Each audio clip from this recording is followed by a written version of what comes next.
Assalamualaikum, selamat pagi semua. Okey, minggu ini kita akan mempelajari topik yang terakhir untuk semester ini iaitu tamadun India. Okey, kita lihat tamadun India ni bermula lebih kurang tahun 3000 sebelum Masihi. Okay, pembentukan tamadun India di lembah Sungai Indus. Kalau masih ingat kita belajar tentang tamadun Indus itu, okay, mencorakkan politik, ekonomi, sosial dan agama masyarakat India. Okay, budaya awal ini diintegrasikan dengan budaya orang Aryan. Okay, membentuk satu masyarakat awal India yang mempunyai budaya yang jauh berbeza daripada budaya di Timur Tengah, China dan Eropah. Okey, kita lihat dari sudut geografi. Okey, India Purba merangkumi negara moden India itu Pakistan, Bangladesh, Nepal, Bhutan dan Sri Lanka. Okey, dikenali sebagai benua kecil India. Okey, bahagian utara India bersempadan dengan banjaran Himalaya. Okey, bahagian selatan pula bersempadan dengan Lautan Hindi. Okey. Okey, kalau kita tengok India ni terbahagi kepada dua wilayah geografi yang luas iaitu Hindustan di bahagian utara dan dataran tinggi Deccan di bahagian selatan. Okey, bahagian ini dipisahkan oleh pergunungan Vindhya. Okay. India juga disempadani oleh dua tamadun utama dunia iaitu tamadun Parsi di bahagian barat dan tamadun Cina di bahagian timur. Okey, anda boleh lihat ini yang saya nyatakan tadi. Okey. Kemudian kita tengok India ni mempunyai sistem sungai yang utama iaitu Sungai Indus. Okay, tadi dah saya nyatakan Sungai Indus tadi. Okay, penduduk dibahagikan kepada dua kumpulan besar. Okay, ini dua kumpulan besar ni. Kita boleh lihat iaitu Indo-Eropah, Indo-Aryan yang berpusat di bahagian utara. Okay. Kemudian Dravidian yang berpusat di bahagian selatan. Okey. Kemudian kita tengok apa sejarah awal. Sejarah awal tamadun India. Sejarah.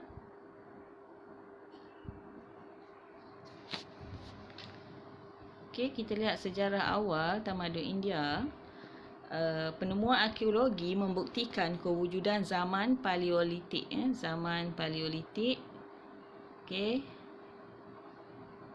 Anda boleh lihat zaman Paleolitik di India pada tahun lebih kurang 400,000 sebelum Masihi. Okey, kebanyakan penduduk pada masa itu menyara hidup dengan memburu binatang dan mengumpul makanan. Kekurangan bukti lain telah menghadkan kajian sarjana tentang sejarah zaman ini. Okey. Zaman Mesolitik penduduk India Purba telah menjalankan aktiviti pertanian dan peternakan. Okey, mula menggunakan perhiasan diri dan mempercayai konsep kehidupan selepas mati. Okey, zaman Neolitik penduduk ini telah membuka pentempatan kekal di lembah Sungai Indus. Peningkatan hasil pertanian dan jumlah penduduk menyaksikan kemunculan bandar-bandar yang kemudiannya menyumbang kepada kelahiran tamadun Indus. Jadi kalau kita imbas semula kewujudan tamadun Indus, jadi dia berpunca daripada sedikit daripada tamadun India. Okey, kelahiran tamadun Indus. Tamadun Indus ialah tamadun terawal di India, muncul di sepanjang Sungai Indus yang mengalir di bahagian barat laut India pada sekitar tahun 2500 sebelum Masihi. Okey, dikenali juga sebagai tamadun Harappa, iaitu bersempena dengan nama bandar utama dalam tamadun ini iaitu Bandar Harappa. Okey, Bandar Harappa di wilayah Punjab. Okey, sebuah lagi bandar utama yang terletak di lembah Indus ialah Mohenjo-daro di wilayah Sind. Ini anda boleh saya gariskan ini. Okey, perkataan Sind tu berasal daripada perkataan tempatan Sindhu yang bermaksud sungai. Okey, masyarakat memiliki pengetahuan dan kemahiran yang tinggi dalam perancangan dan pembinaan bandar. Pembinaan bandar-bandar di lembah Indus dirancang dengan teliti. Jadi kita lihat dua bandar yang besar tadi yang dinyatakan tadi, Harappa dan Mohenjo-daro ni bandar yang terancang, yang tertua di dunia. Okay. Dibina dalam grid segi empat tepat dan dikelilingi oleh tembok. Lalu jalan ini digunakan oleh pejalan kaki dan kenderaan beroda. Terdapat kemudahan awam seperti kolam mandi awam dan tandas awam. Pada masa tamadun India ni telah adanya kemudahan untuk orang awam. Okay, mempunyai sistem kumbahan terbaik dalam dunia purba. Mohenjo-daro merupakan salah sebuah bandar terbesar di dunia pada zaman Gangsa.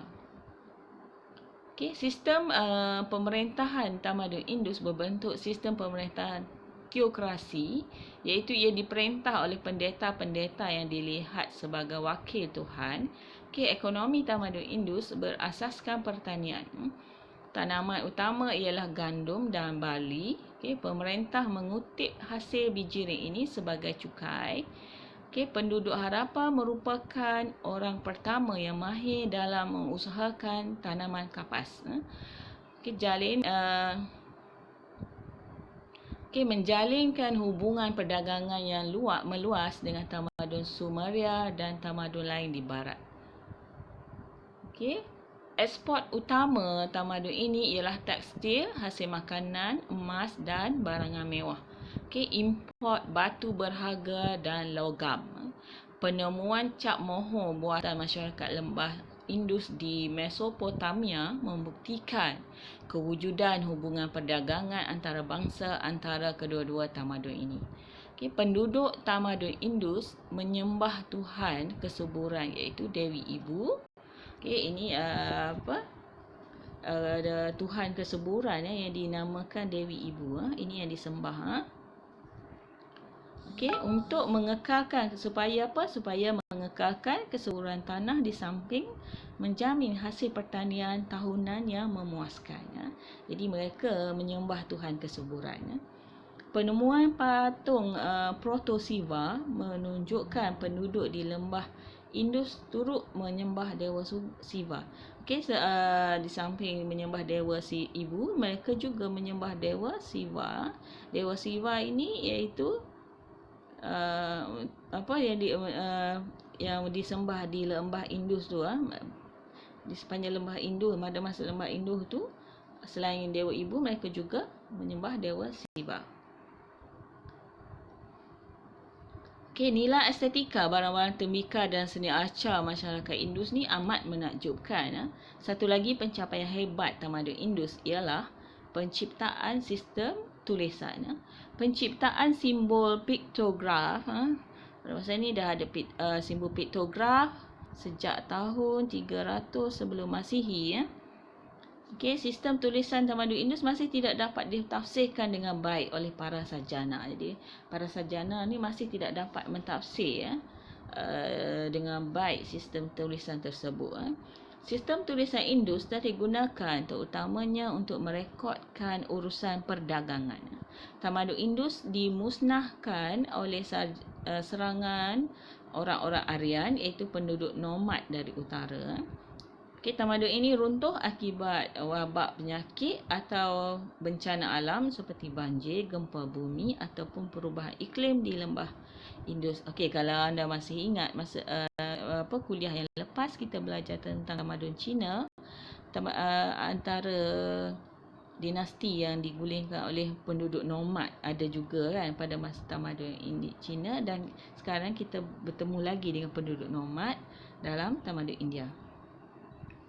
Okey, interaksi antara Aryan dan Dravidian. Okey, orang Aryan digolongkan dalam kelompok manusia Indo-Eropah. Penduduk nomad yang berasal dari Siberia dan Asia Tengah mula berhijrah ke utara India di antara tahun 1500 hingga 1000 sebelum Masihi, berhijrah ke lembah Ganges dan mendirikan kerajaan serta berasimilasi dengan orang Dravidian. Melahirkan satu budaya baru iaitu campuran budaya Aryan dengan budaya Dravidian. Budaya ini dikenali sebagai sintesis Indo-Aryan dan ia amat jelas dalam sistem sosial, bahasa dan agama tamadun Indus. Struktur politik dan sosial orang Aryan ni bercorak kesukuan. Maksudnya mereka berpuak-puak lah, kita kata berkaum, ada suku-suku. Setiap suku diketuai oleh seorang raja. Raja tidak mempunyai kuasa mutlak, tetapi walaupun ada raja, raja tidak mempunyai kuasa yang mutlak. Raja dibantu oleh satu majlis hulu balang atau dipanggil Council of Warriors. Raja memperoleh kuasa daripada keupayaannya melindungi rakyatnya daripada musuh luar. Raja dilihat sebagai wakil Tuhan dan bukannya Tuhan. Raja dikehendaki mematuhi dharma, iaitu satu set peraturan yang menentukan tingkah laku individu dan kelas dalam masyarakat India. Ini anda boleh lihat kerajaan dan empire India dikatakan zaman purba, pada zaman purba empire Indianya iaitu zaman moden dibagi kepada dua zaman moden dan zaman pertengahan. Empire Maurya pada tahun 321 hingga 185 sebelum Masihi ni, pada orang Greek ni menakluki barat laut India. Chandragupta Maurya pada tahun 324 hingga 301 sebelum Masihi telah berjaya mengusir orang Greek dari India. Dia berjaya mendirikan empire pertama di India iaitu Empire Maurya dengan ibu kotanya di Pataliputra. Penasihat Chandragupta Maurya ialah Kautilya, seorang pegawai istana yang bijak. Kautilya merupakan pengarang sebuah buku politik terkenal yang berjudul Atrasatra. Atrasatra mengandungi panduan untuk seorang raja mengasaskan satu sistem pemerintahan yang baik dan efektif. Chandragupta Maurya ni membentuk sebuah kerajaan pusat berpandukan Arthasatra. Banyak nama-nama yang agak susah untuk kita sebutlah dalam Empire Maurya ni. Kemudian kita lihat Empire Maurya ni dibahagikan kepada beberapa wilayah. Setiap wilayah ni ada seorang gubernur. Selepas kematian Chandragupta Maurya, anak dan cucunya meluaskan Empire Maurya ke selatan iaitu dataran tinggi Deccan. Empire Maurya ni mencapai kemuncaknya di bawah pemerintahan Asoka. Kalau anda mungkin pernah lihat filem Hindi ditayangkan yang bertajuk Asoka, itu antara cerita benar yang dilakonkan untuk menunjukkan kekuasaan Empire Maurya tu pada masa pemerintah Asoka. Pertumpahan darah yang dahsyat dalam kempen perang ini telah mengejutkan Asoka. Tamatnya misi ketenteraannya, Asoka telah memeluk agama Buddha dan mengamalkan Ahimsa, iaitu peraturan Buddha yang tidak menggalakkan keganasan. Jadi memang kalau anda betul-betul nak mengetahuinya, boleh lihat filem Asoka tu. Dia memang menyatakan dan pada akhirnya Asoka tu dah menganut agama dan meninggalkan segala keganasan. Asoka merupakan penyebar agama Buddha yang amat berjaya. Agama Buddha sebagai agama rasmi empayanya, pembinaan kuil dan stupa di seluruh empayanya, menghantar membalik Buddha ke banyak negara dan mengamalkan toleransi agama. Raja Empire Maurya yang terakhir telah dibunuh oleh seorang jeneral Brahman dan satu rampasan kuasa pada 185 sebelum Masihi. Empire Gupta. Kita lihat pula Empire Gupta pada 320 hingga 515 Masihi. Chandragupta yang pertama mendirikan sebuah kerajaan di Magadha yang terletak di lembah Ganges. Ibu kota kerajaan Gupta ialah Pataliputra. Wilayah Gupta meliputi hampir keseluruhan utara India, iaitu dari banjaran Himalaya sehingga sungai Narmada dan dari pantai timur ke pantai barat. Ia juga menguasai kerajaan Pallava di selatan. Kerajaan Gupta menjadi kuasa politik yang dominan di India sejak kemerosotan kuasa Empayar Maurya. Okey. Era dinasti Gupta merupakan zaman keemasan India, terutamanya semasa pemerintahan Samudragupta dan Chandragupta kedua. Okey, wujud hubungan perdagangan yang sangat pesat dengan China, Rantau Mediterania dan Asia Tenggara. Memiliki lombong dan tanah, mata wang telah mula digunakan di India sejak abad kedua sebelum Masihi. Merangsang perkembangan sistem perbankan. Perkembangan sistem perdagangan telah membawa kepada kelahiran pusat-pusat perdagangan di seluruh India. Agama Hindu kembali menjadi agama dominan di India, mengamalkan toleransi agama. Kerajaan Gupta ni mengalami kemerosotan pada akhir abad ke-5 Masihi disebabkan pencerobohan bangsa Han, iaitu bangsa nomad dari barat daya. Utara India sekali lagi berpecah kepada kerajaan-kerajaan kecil yang sentiasa berkonflik. Wujudnya perkembangan kerajaan Pallava antara tahun 600 hingga 900 Masihi dan kerajaan Chola pada antara tahun 850 hingga 1200 Masihi di selatan India. Empayar Ghazni. Kemudian wujudnya pula Empayar Ghazni pada tahun 902 hingga 186 Masihi. Diasaskan pada tahun 962 Masihi, negara moden Afghanistan. Pengasas Abu Mansur Sabuktingi melalui rampasan kuasa daripada kerajaan Samanid. Mahmud Ghazni pada tahun 997 hingga 1030 Masihi telah menaiki tahta. Dan telah menakluk kerajaan-kerajaan Hindu yang berhampiran, tapi mendapat tentangan daripada kerajaan Rajput.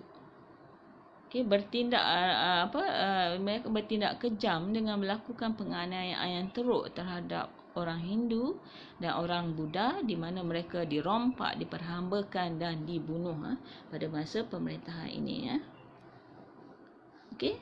Kemudian banyak kuil-kuil Hindu, Buddha, biara dan sekolah telah dirobohkan. Empayar Ghazni ini bermula dari utara lembah Indus dan menganjur ke selatan sehingga Laut Hindi. Empayar Ghazni telah menyaingi dinasti Abbasid dari aspek kemakmuran dan pencapaian budaya. Kemerosotan Empayar Ghazni bermula dengan kematian Mahmud pada tahun 1030 Masihi. Kesultanan Delhi. Selepas itu bermula Kesultanan Delhi pada tahun 1192 hingga 1526 Masihi. Kesultanan Delhi ini diasaskan oleh Qutb-ud-Din Aibak. Asas dinasti Mamluk. Asasnya daripada dinasti Mamluk. Ada 5 dinasti, iaitu Mamluk, Khilji, dinasti Tughlaq, Sayyid, Afghan Lodi.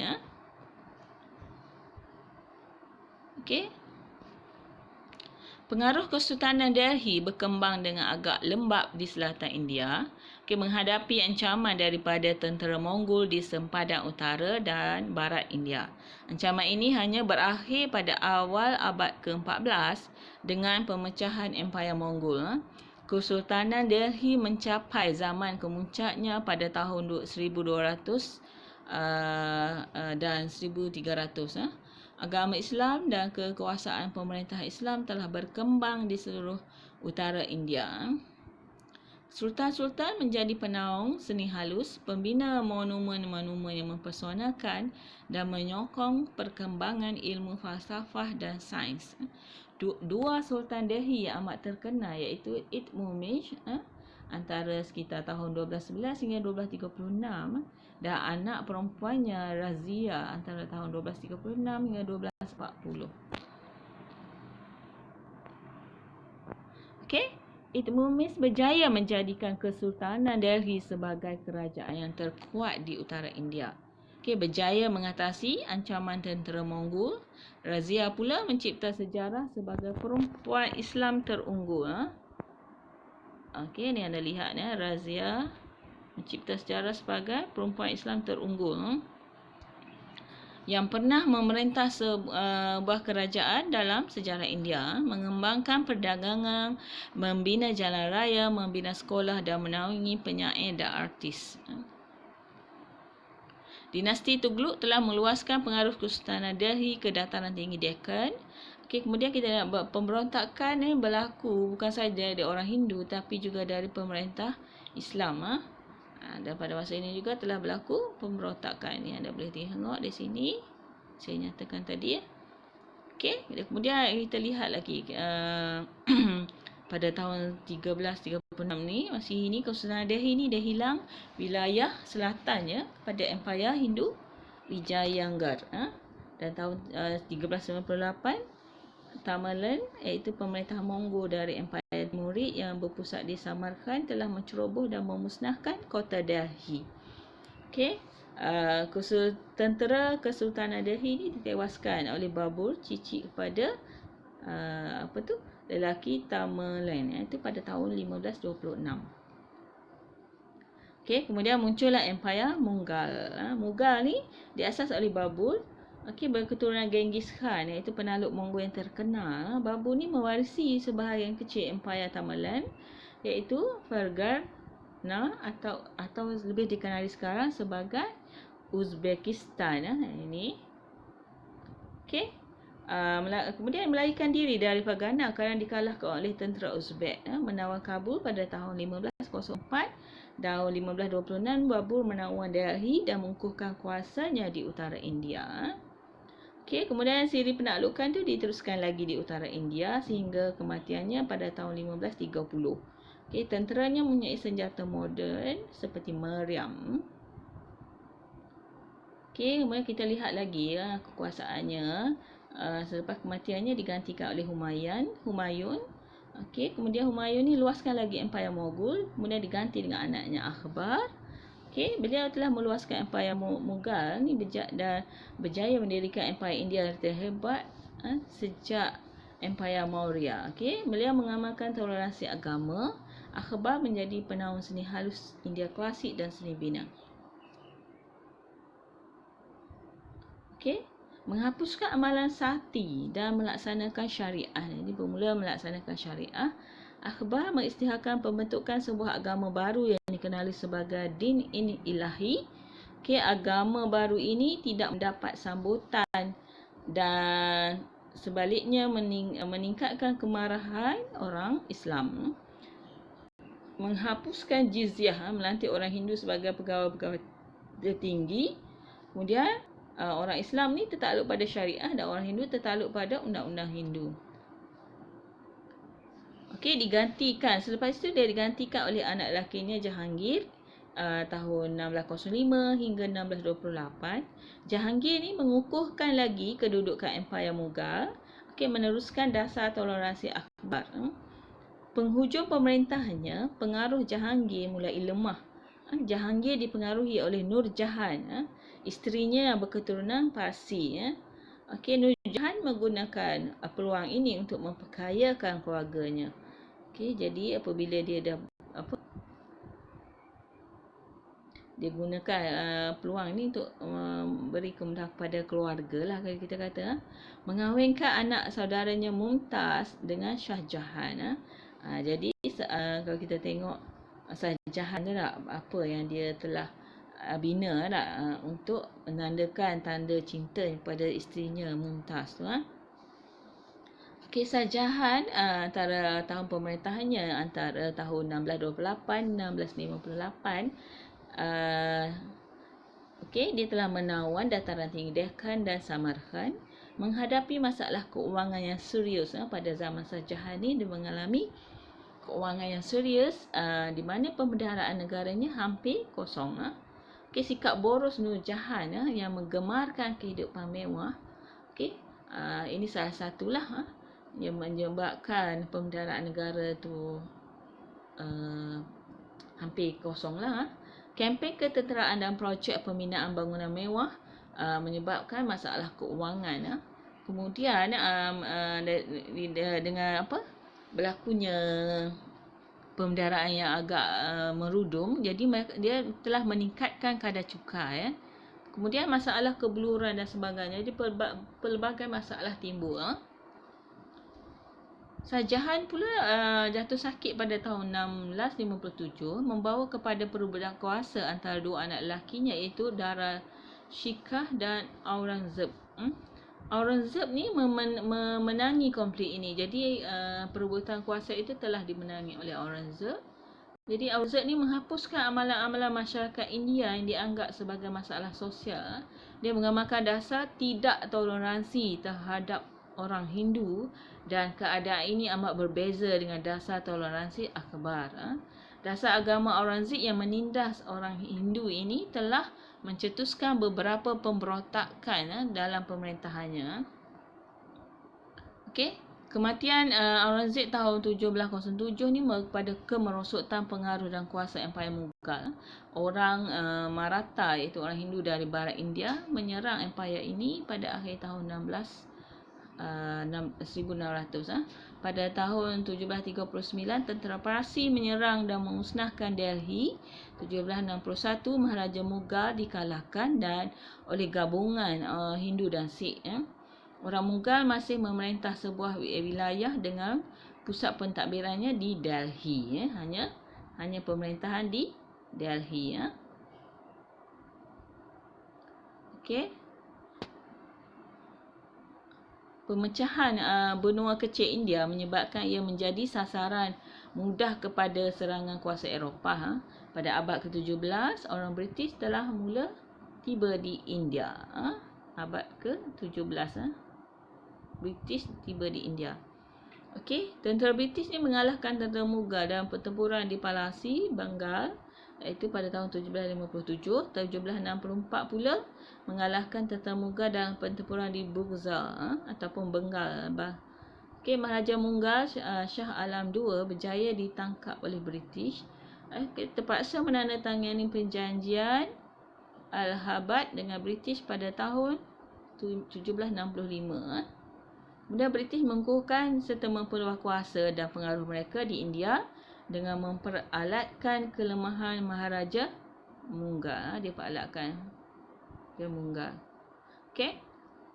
Keanekaan masyarakat dan budaya India. Kita tengok apakah yang pelbagai itu masyarakat dan budaya India. Masyarakat India terbagi pada dua kumpulan besar, iaitu kumpulan Aryan satu, okey, dan Darwindran dua. Jadi ada dua masyarakat terbesar di India. Okey, kita lihat pandangan semesta. Pandangan semesta tentang tamadun India ini ialah berasaskan agama dan falsafah masyarakat India. Okey, agama Hindu dan agama Buddha telah melahirkan keanekaan masyarakat dan budaya India di India, atau kita kata kepelbagaian. Okey, kedatangan agama Islam, agama Kristian pula membawa budaya dan falsafah hidup yang baru. Apabila Islam dan Kristian datang, okey, telah wujudnya budaya dan falsafah yang baru. Okey, tamadun ini dapat menyerap elemen-elemen daripada tamadun baru, melakukan pengubahsuaian di samping mengekalkan elemen-elemen tamadun asal, membentuk satu masyarakat yang berbilang agama dan budaya di India. Okey, dengan menekankan perpaduan dalam kepelbagaian, tamadun India menerima hakikat bahawa terdapat corak hidup dan aliran pemikiran yang berbeza. Sifat ini ialah asas pandangan semesta India yang asal. Jadi kita lihat ni, tarian ini ialah menunjukkan sifat asas India, pandangan semesta India yang asal. Okey, sikap ini merupakan sumbangan utama tamadun India kepada tamadun dunia. Contohnya, walaupun India telah memeluk agama Islam atau Kristian, pengaruh amalan kasta dan upacara ritual masih diamalkan. Jadi kita tengok kasta ni, amalan kasta dan upacara ritual ni masih diamalkan. Okey, sistem keluarga. Jadi sistem keluarga masyarakat India kita lihat daripada dia lebih pada nasab keturunan yang lebih mengutamakan jurai keturunan bapa. Dia lebih pada sebelah bapa. Kaum wanita ni tertunduk pada kekuasaan kaum lelaki. Jadi yang utama kita tengok ayah, suami, anak-anak tu pun ialah anak lelaki. Upacara ritual diketuai oleh ketua keluarga iaitu datuk, ayah atau anak sulung lelaki. Jadi ini yang dikatakan keutamaan pada belah lelaki. Anak lelaki mewarisi harta pusaka. Anak perempuan mewarisi harta pusaka apabila tiada pewaris lelaki. Okey, sistem pendidikan pada zaman Weda ni memotifkan keagamaan dan mendapatkan jawatan dalam pemerintahan. Okey, faktor taraf kaum wanita lebih rendah daripada kaum lelaki ialah masyarakat yang ekonominya berasaskan pertanian.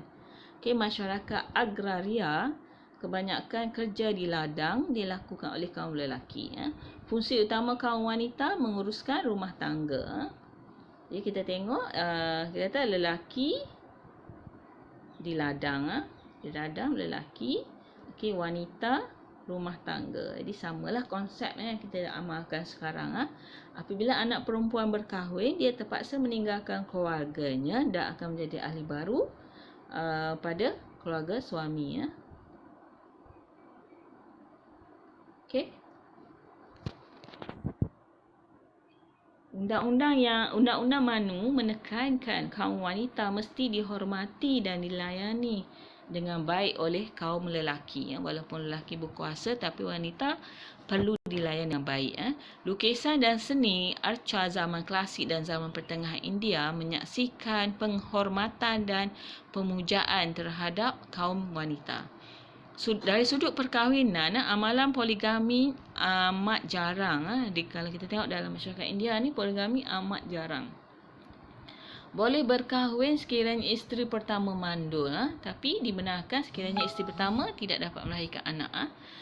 Anak amat penting dalam keluarga. Menurut Arthasatra, seorang isteri yang ditinggalkan oleh suaminya boleh menuntut cerai.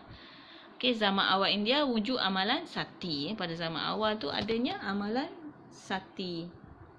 Okey. Okey, sistem keluarga dipelihara oleh dua sistem nilai yang penting iaitu Purusarta dan Asrama Dharma. Okey, kalau dalam tamadun India antara dua ini sistem nilai ini ialah sistem nilai Purusarta dan Asrama Dharma. Purusarta ni menjelaskan 4 objektif mulia. Okey. Purusarta 4 objektif mulia. Asma Dharma menjelaskan 4 tahap kehidupan. Jadi dia beza. Kalau Purusarta tadi 4 objektif mulia, Asrama Dharma 4 tahap kehidupan. Okey. Jadi seorang insan yang berjaya melaksanakan tanggungjawab menurut Asrama Dharma dan mencapai Purusarta, jadi dua-dua ni berkait, akan mencapai moksha. Jadi apabila kedua-dua ini dia akan mencapai moksha. Apakah pula moksha tu anda kena lihat. Okey, sistem kasta. Ini adalah sistem kasta, ada 4 tahap.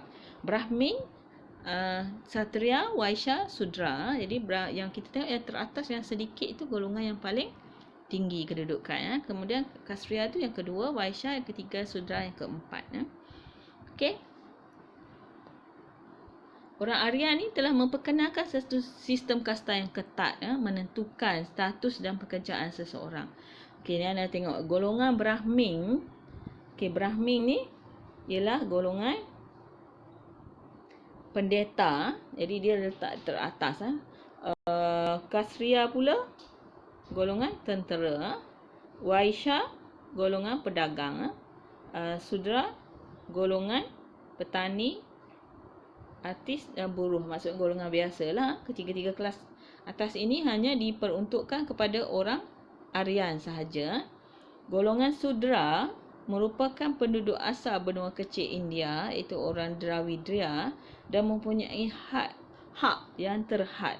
Ni orang golongan Sudra ni mempunyai hak yang terhad. Okey, tangga paling ialah tangga paling terendah. Kita kata tangga yang paling rendah ialah golongan ini lebih dikenali sebagai pariah. Ini ialah golongan yang paling rendah. Dia terkeluar daripada kasta, tidak termasuk dalam golongan kasta. Okey, kepelbagaian bahasa.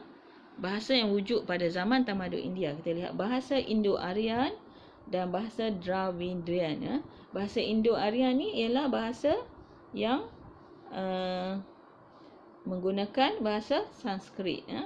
Okey, bahasa Sanskrit ni menjadi asas kepada beberapa bahasa masyarakat India moden. Jadi bahasa yang sekarang ni asalnya daripada bahasa Sanskrit. Bahasa Hindi, Punjabi, Bengali, Urdu dan Gujarati. Okey. Bahasa Dravidian merangkumi beberapa bahasa penting di bahagian selatan India. Dravidian ni pula bahasa di bahagian selatan India. Antaranya Tamil, Telugu, Malayalam dan Kannada. Okey. Okey, anda tengok agama dalam tamadun India. Jadi ada 4 agama, Hinduisme, Buddhisme, Jainisme dan Sikhisme. Okey. Kita lihat satu persatu. Agama Hinduism ataupun Hindu. Okey, ni tidak diketahui siapa pengasas agama Hindu tersebut. Agama Hindu ni muncul di Lemah Sungai Indus pada tahun 2500 sebelum Masihi.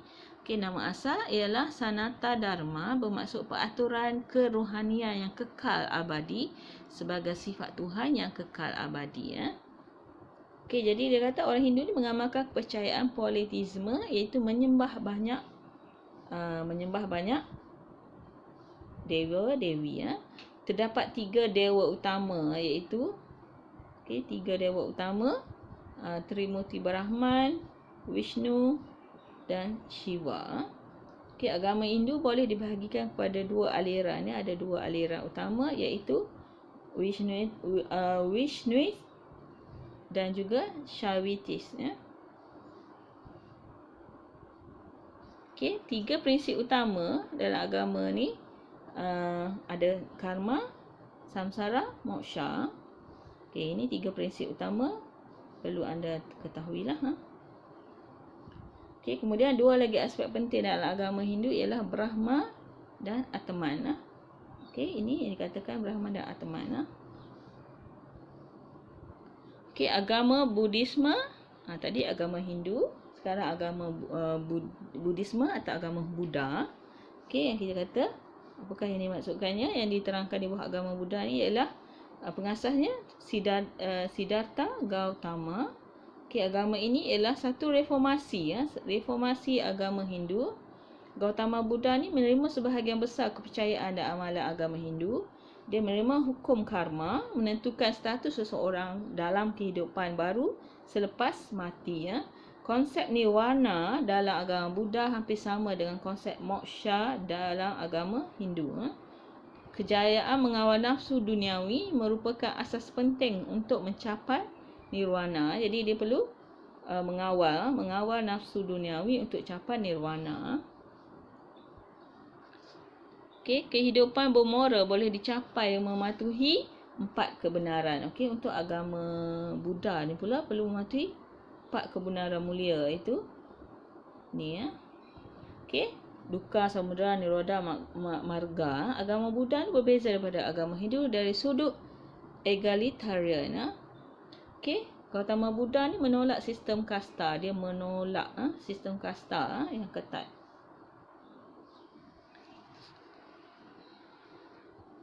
Okey, agama Buddha mendapat sokongan kuat daripada golongan berkasta rendah. Dia dapat sokongan kuat daripada golongan berkasta rendah. Ni melarang, dia melarang menyembah patung atau potretnya selepas kematiannya. Pengikut-pengikutnya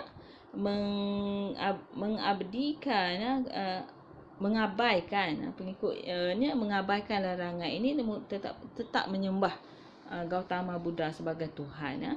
Agama Buddha yang juga terbagi kepada 2 mazhab. Ada 2 mazhab, iaitu Theravada, percayaan ketat, dan Mahayana, percayaan yang liberal.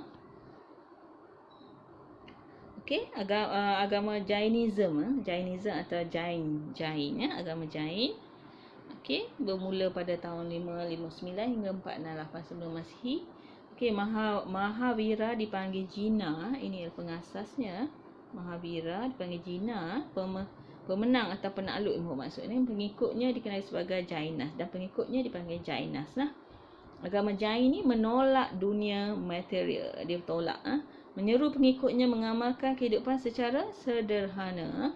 Jainas tidak memiliki sebarang harta dan hidup dengan mengemis. Agama Jain mempercayai semua kehidupan di dunia ini mempunyai roh atau jiwa dan akan mengalami kesakitan. Setiap insan perlu mengamalkan ahimsa, iaitu tidak mengamalkan keganasan dan tidak mencederakan atau membunuh sebarang hidupan. Dia termasuk haiwan. Okey, mencederakan atau membunuh hidupan lain merupakan karma yang amat serius. Matlamat hidup Jainas ni ialah moksha. Agama Jain gagal mendapat sambutan baik daripada masyarakat dan tidak mendapat sokongan daripada golongan pemerintah kerana ajarannya amat menekankan kehidupan dalam kemiskinan. Kerana terlalu menekankan kemiskinan, maka ia ditolak. Okey, ditolak. Okey, kemudian kita lihat agama Sikhisme atau kita kata agama Sikh lah yang ada di dalam kehidupan masyarakat kita sekarang juga. Okey, agama yang menggabungkan elemen-elemen agama Hindu dan agama Islam. Dia menggabungkan dua elemen tu. Okey, wujud di wilayah Punjab, barat laut India pada abad ke-16. Pengasas agama Sikh iaitu Guru Nanak. Jadi pengasasnya bernama Guru Nanak. Agama baru ini dielok dan oleh 9 guru pada zaman pemerintahan Mughal. Salah seorang daripada guru-guru ini, Arjan, telah memperkenalkan ayat suci. Akhbar Maharaja Mogu telah memperuntukkan tanah untuk pembinaan kuil di Amritsar, Punjab. Okey, bersifat monoteisme iaitu kepercayaan kepada satu Tuhan.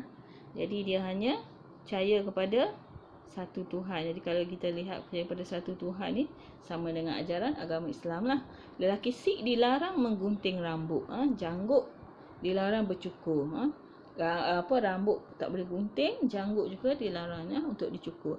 Kaum lelaki memakai gelang besi dan sentiasa membawa pisau belati, dagger atau pedang bersama-sama mereka. Kaum lelaki Sikh menggunakan gelaran Singh di belakang nama. Kaum perempuan Sikh menggunakan gelaran Kau di belakang. Jadi kalau kita nak kenalnya, lelaki Singh, perempuan Kau. Ini ialah yang beragama Sikh. Okey, pencapaian dalam pelbagai bidang. Kita lihat pelbagai pencapaian dalam semasa tamadun India, itu dari segi falsafah, kesusastraan, sains dan teknologi, seni arca dan seni bina.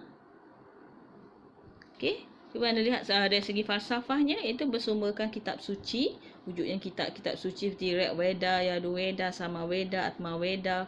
Okey, Veda itu bermaksud ilmu pengetahuan. Dari segi kesusastraannya, wujudnya kitab-kitab Mahabharata, Ramayana. Dari segi linguistik, Ashtaryayi dan Tolkapiam. Okey, dari segi sains dan teknologi, ilmu fizik, fisiologi, perubatan, farmakologi. Dari segi ilmu astronomi bersifat keagamaan, berjaya mencartakan sistem suria. Okey, dari segi seni bina tadi, terbinanya arca dan seni bina. Okey, tiang stupa dan bilik dalam gua. Okey, dari segi seni muzik, karya Neta Sastra, itu alat-alat muzik India terbagi kepada 4 kategori: Tata, Awanada, Gana dan Susira.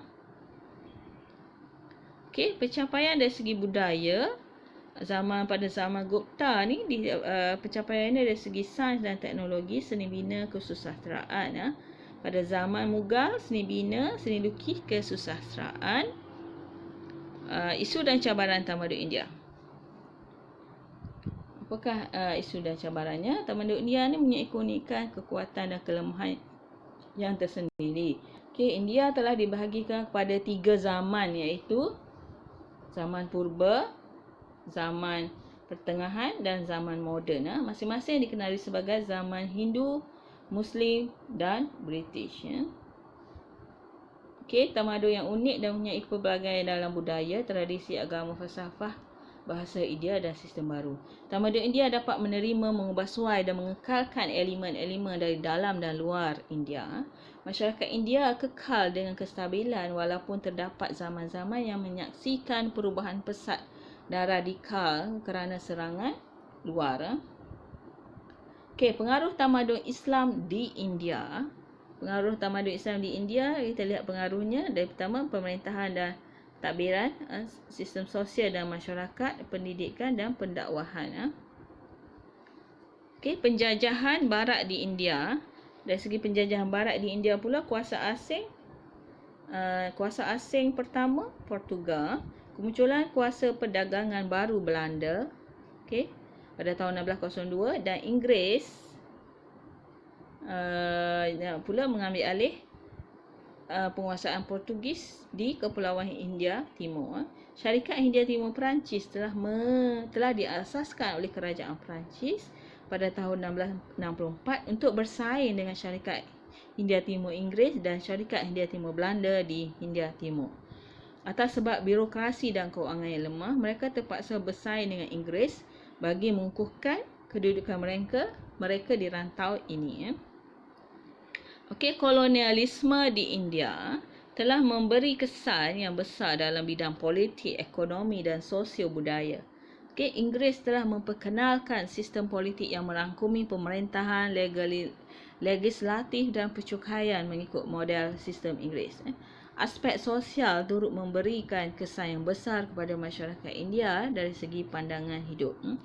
Diskriminasi kaum berlaku dengan amat ketara. Jadi masa ini berlaku diskriminasi amat ketara. Okey, Mahatma Gandhi dan perjuangan kebebasan. Kita lihat. Mahatma Gandhi ni berasal daripada keluarga Waisya. Okey, keluarga Waisya menggunakan cara damai untuk mendapatkan kemerdekaan India. Okey, melibatkan diri secara aktif dalam Parti Kongres Kebangsaan India. Okay, Gandhi telah mengubah dasar parti yang bersifat elit kepada parti yang fleksibel yang boleh disertai oleh pelbagai golongan masyarakat. Menurut Kongres Kebangsaan India, Gandhi telah mengalu-alukan golongan yang tidak berpelajaran untuk menyertai parti ini. Okay. Tamadun India di Asia Tenggara. Hubungan awal antara alam Melayu dengan alam India secara keseluruhannya tidak berbentuk penaklukan politik kecuali ekspedisi ketenteraan oleh Rajendra Chola.